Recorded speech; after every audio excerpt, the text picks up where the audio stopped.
चित्रपटांनी अनेक गंभीर, रहस्यमय, विनोदी असे अनेक विषय हाताळले. लाईफ ऑफ क्राइस्ट हा चित्रपट पाहून त्याच्यावरनं प्रेरित होऊन स्वदेशीसुद्धा चित्रपट व्यवसाय निर्मिती करण्याचा दृढ निश्चय ज्या तरुणांनी केला तो भारतीय तरुण म्हणजे भारतीय चित्रपटसृष्टीचे जनक धोंडीराज गोविंद उर्फ दादासाहेब फाळके. त्यांनी रोवलेल्या या छोट्याशा रोपट्याचा आज भला मोठा असा महावृक्ष झालेला आहे, ज्याचा आनंद आपण सगळेजण घेत आहोत. तेव्हा या दिवसाचा पुन्हा एकदा गौरव करूया आणि या ग्रँड म्युझिक लॉन्चला सुरुवात करूया. मी आजचे आपले प्रमुख पाहुणे सुप्रसिद्ध पटकथा लेखक सन्माननीय श्री सलीम खान यांना दीपप्रज्वलन करण्याची विनंती करते. त्याचबरोबर वेलकम जिंदगी या चित्रपटाचा अभिनेता स्वप्नील जोशी याला सुद्धा दीपप्रज्वलन करण्याची विनंती करते.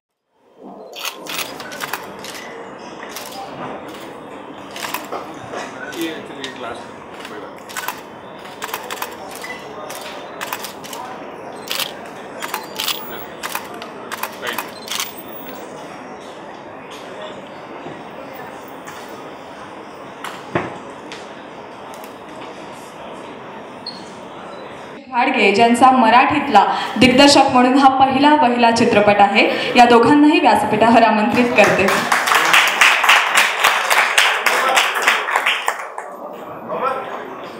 या चित्रपटाची अभिनेत्री अमृता खानविलकर नजबलिये या शोच्या शूटिंगमध्ये व्यस्त असल्यामुळे आज इथे येऊ शकली नाही, पण तरीही तिच्या या शूटिंगसाठी आणि शोसाठी तिला खूप खूप शुभेच्छा देऊया आणि पुढच्या कार्यक्रमाकडे वळूया. मी स्वप्नील दादाला आणि उमेश सरांना विनंती करते की या चित्रपटाबद्दल त्यांनी 2 शब्द बोलावेत. नमस्कार.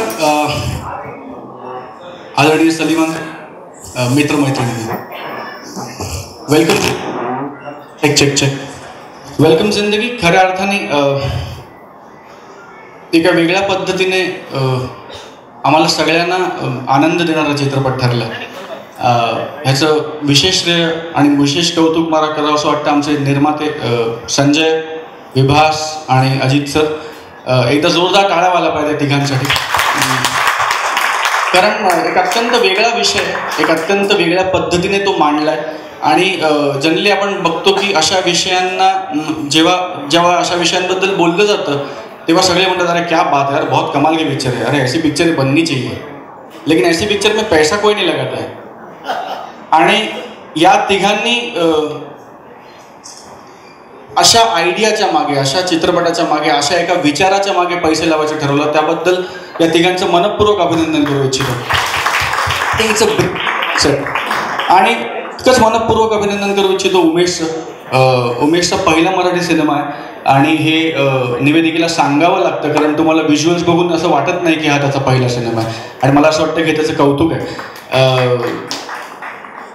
उमेशला एका आणखीन गोष्टीबद्दल थँक्यू म्हणावं असं वाटतं की उमेश हा जो माझा लुक तुम्ही सिनेमात बघताय तो लुक उमेशने डिझाईन केला.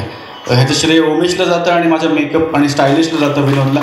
पण मी कम्प्लिटली अगेन्स्ट होतो दाढी ठेवायच्या आणि मी म्हटलं होतं की नाही वर्क नाही होणार माझ्यावर. आणि it was only Umesh and Umesh is call की नाही तू कर, नाही अच्छा लगेगा तो रिशूट करेंगे, लेकिन तू कर, ट्रस्ट मी. आणि I trusted him and I am so thankful to myself that I did. God bless you मेरे भाई. एक अत्यंत वेगळ्या धाटणीचा सिनेमा आहे. आत्ता खूप काही त्याच्याबद्दल बोलण्यापेक्षा मला असं वाटतं की येणाऱ्या दिवसात तुम्ही त्याचे प्रोमोज बघाल, ॲड्स बघाल. मी इतकंच सांगतो की मला मनापासून असं वाटतं की सिनेमे 2 प्रकारचे असतात. काही चित्रपट तुम्ही लोकांसाठी करता, काही चित्रपट तुम्ही स्वतःसाठी करता. मी असं अभिमानाने सांगतो की वेलकम जिंदगी हा असा एक सिनेमा आहे जो मी लोकांसाठी केलाच आहे, पण माझ्या स्वतःच्या आनंदासाठीही केला आहे. Thank you very much. Umesh sir. नमस्कार, मी उमेश घाडगे. ही जी चित्रपटाची झलक आज तुम्ही पाहिली ते स्वप्नील चित्रपटाबद्दल आपल्याला थोडीफार माहिती दिली आहे. मी त्याहून जास्त काही बोलणार नाही. एवढंच सांगेन की सर्वात प्रथम माझे निर्माते संजयजी, अजित साटम, विभास छाया आणि संजीव अहलुवालिया या चौघांचे मनापासून मी आभार मानतो माझ्या पाठीमागे उभं राहण्यासाठी. कारण जेव्हा एक दिग्दर्शक एक सिनेमा बनवू इच्छितो तेव्हा ज्या पद्धतीचा सिनेमा त्याला बनवायचा आहे त्याला पाठिंबा देणारे आणि सपोर्ट देणारे निर्माते आणि कलाकार हे मला वाटतं फार कमी लोकांच्या नशिबात येतात. त्यामुळे मी स्वतःला हे निर्माते स्वप्नील जोशी, अमृता खानविलकर आणि माझ्या चित्रपटातले सर्व कलाकार, तंत्रज्ञ, फक्त कलाकार नाही तर each and every person who is associated with this film, I am really highly thankful to them. हे मला महत्त्वाचं सगळ्यात आधी सांगायचं होतं. चित्रपटाबद्दल म्हणाल तर चित्रपटाची कथा मला खूप आवडली आणि असं वाटलं की समाजात आज खूप आत्महत्या घडत आहेत. हा चित्रपट आत्महत्येबद्दल आणि आयुष्याबद्दल, आयुष्यावर प्रेम करण्याबद्दल सांगतो. हा अतिशय सिरियस विषय असूनही पण आम्ही हा प्रयत्न केला आहे की एका हलक्या फुलक्या पद्धतीने लोकांपर्यंत ही गोष्ट पोहोचावी की आपल्या आयुष्यावर आणि आयुष्यातल्या प्रत्येक क्षणावर मनापासून आणि भरभरून प्रेम करा आणि आयुष्यात भेटणाऱ्या प्रत्येक व्यक्तीवर, एकमेकांवर भरभरून प्रेम करा. हा एक छोटासा यातून संदेश असं म्हणता येईल द्यायचा प्रयत्न केला आहे. पण हा फार भरभरून संदेशपर सिनेमा नाही आहे. मनोरंजनाद्वारे एका सिरियस विषयाबद्दल थोडंसं भाष्य करण्याचा प्रयत्न केला आहे. आणि मराठीत आज वेगवेगळ्या पद्धतीचे सिनेमे येत आहेत. फॉर एक्झाम्पल किल्ला, एलिझाबेथ एकादशी, कोर्ट, त्याच प्रकारचा किंवा त्या पठडीतल्या एका वेगळ्या विषयावरचा हा सिनेमा आहे. एवढंच मी सांगू इच्छितो. आणि सर्वांनी या सिनेमाचं पाहिल्यानंतर त्यांना तो आवडावा, सर्व प्रेक्षकांना, सर्व मित्रमंडळींना आणि प्रत्येकाला, एवढीच मी इच्छा व्यक्त करतो. Thank you sir. तुम्ही दोन्ही सांगा. त्यानंतर या चित्रपटाचे निर्माते जसं की स्वप्नील दादा आणि उमेश सरांनी सांगितलंच, अजित साटम, संजय अहुलवालिया आणि विभास छाया यांना मी व्यासपीठावर आमंत्रित करते. या चित्रपटाचे निर्माते अजित साटम, संजय अहुलवालिया आणि विभास छाया. मी विभास सरांना विनंती करते या फिल्मच्या प्रोसेसबद्दल आम्हाला सांगा, कारण हा निर्माते म्हणून सुद्धा मराठीतला तुमच्या तिघांचा पहिला चित्रपट आहे, तेव्हा या प्रोसेसबद्दल आम्हाला थोडंसं सांगा. थँक्यू. मी तिघांवरती बोलणार आहे. सॉरी, मेरी मराठी थोडी रस्टी आहे, but I going to speak in Marathi. जेव्हा उमेश आमच्याकडे आला की ही कथा आहे आणि आपल्याला ही बनवायला पाहिजे मराठीमध्ये, because the audience in Marathi is very sensitive to such issues, so we decided to back him. आणि मोठी स्टारकास्ट आहे आमची. Each and every person has cooperated 100%, and that is how today we are here watching the trailer and the music of this film. So thanks to the entire star cast and thanks to all of you for coming here. Thank you.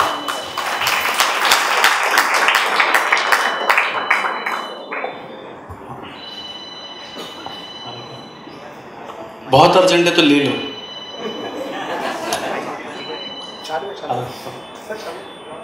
I welcome everybody here, and it's been a great journey making this film, and I'd like to thank Salim uncle for his unconditional support always, and I'd like to thank everybody here who's come here for this event, and please enjoy the party. यानंतर अर्थातच ज्याची आपण सगळेजण वाट बघतोय आणि ज्यासाठी आपण सगळेजण इथे जमलेलो आहोत, पण त्यापूर्वी अंदाज, हाथी मेरे साथी, दीवार, शोले, सीता और गीता, किती नावं घेऊ, कितीतरी सुप्रसिद्ध चित्रपटांचे सुप्रसिद्ध पटकथा लेखक, आजचे प्रमुख पाहुणे आणि ज्यांच्या लेखनाने बॉलिवूडचा एक काळ गाजवला गेला असा शब्दांशी नाळ जुळवणारा कलावंत म्हणजे आजचे माननीय पाहुणे सन्माननीय श्री सलीम खान यांना मी व्यासपीठावर आमंत्रित करते.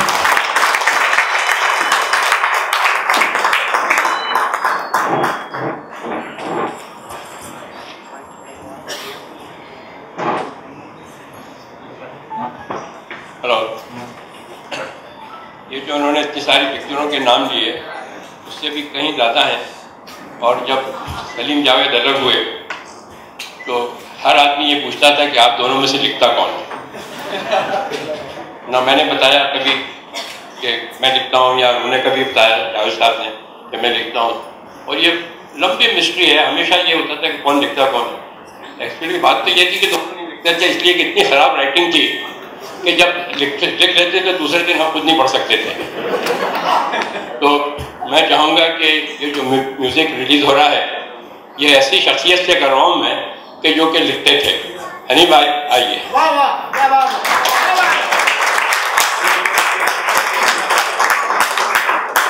हनी भाई मेरे साथ 40 साल से काम कर रहे हैं और सारा काम लिखने का ये करते थे। ये आज मिस्ट्री सॉल्व हुई है, 30-40 वर्ष बाद आज भी मिस्ट्री सॉल्व हुई है कि लिखता कौन था, और बहुत अच्छा लिखते थे, बहुत साफ सुथरा लिखते थे और बहुत काम किया इन्होंने। और जब ये रिटायर हुए, अब रिटायर तो नहीं हुए हैं, तो इनके बेटे ने मेरे साथ काम करना शुरू कर दिया। ये सेकंड जनरेशन मेरे साथ काम कर रही है। कौल साहब एक बहुत ही गुणी आदमी थे, बहुत ही अच्छे डायरेक्टर थे। तो उनसे किसी ने पूछा कि अच्छे आदमी की पहचान क्या है, तो उन्होंने कहा अच्छे आदमी की बहुत सी पहचान है, मगर एक सिंपल पहचान बताता हूँ कि अच्छा आदमी वो है जिसका दोस्त पुराना हो और जिसका नौकर पुराना।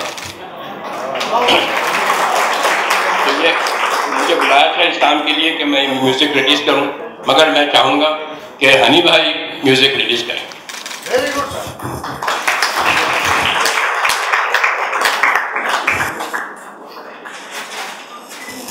इसलिए गर्व की बात है कि मेरा बेटा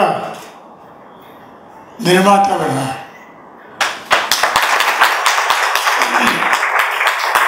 लेकिन इसका पूरा श्रेय साहब को दूंगा। मैं 1985 से 1985 से सलीम साहब के साथ काम करने में जुड़ा था। उनके साथ मैंने कम से कम 75 उनके साथ मैंने काफ़ी पिक्चरें लिखी है, उनके पास से सीखा हूँ। और एक जिंदा दिल आदमी अगर कोई है तो सलीम साहब है। अगर कोई जिंदा दिल आदमी आपको देखना है तो सलीम साहब। ये तो सब आपने, हमने तो बोला है।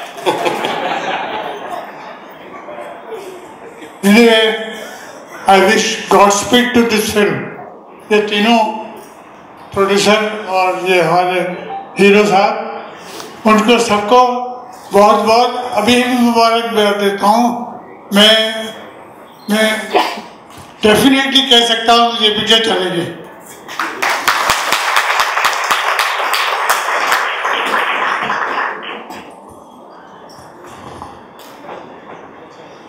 यानंतर आपण या वेलकम जिंदगी या चित्रपटाचा म्युझिक लॉन्च इथे करणार आहोत। मी व्यासपीठावर आमंत्रित सगळ्यांना विनंती करते की हा संगीत अनावरण सोहळा आता आपण सुरू करूया। संबंधित सर्व कलाकार आणि तंत्रज्ञ यांना मी स्टेजवर येण्याची विनंती करतो।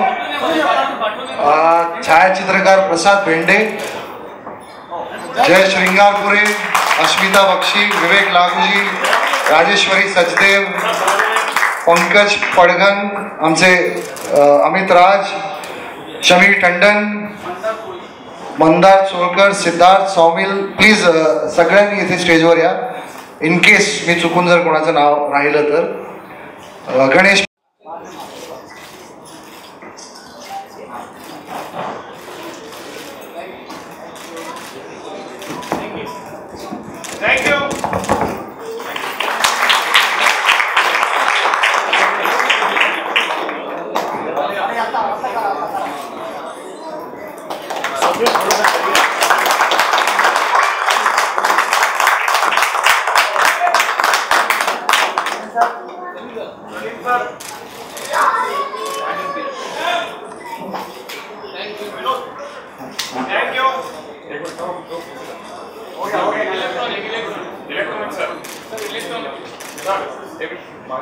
व्हिडिओ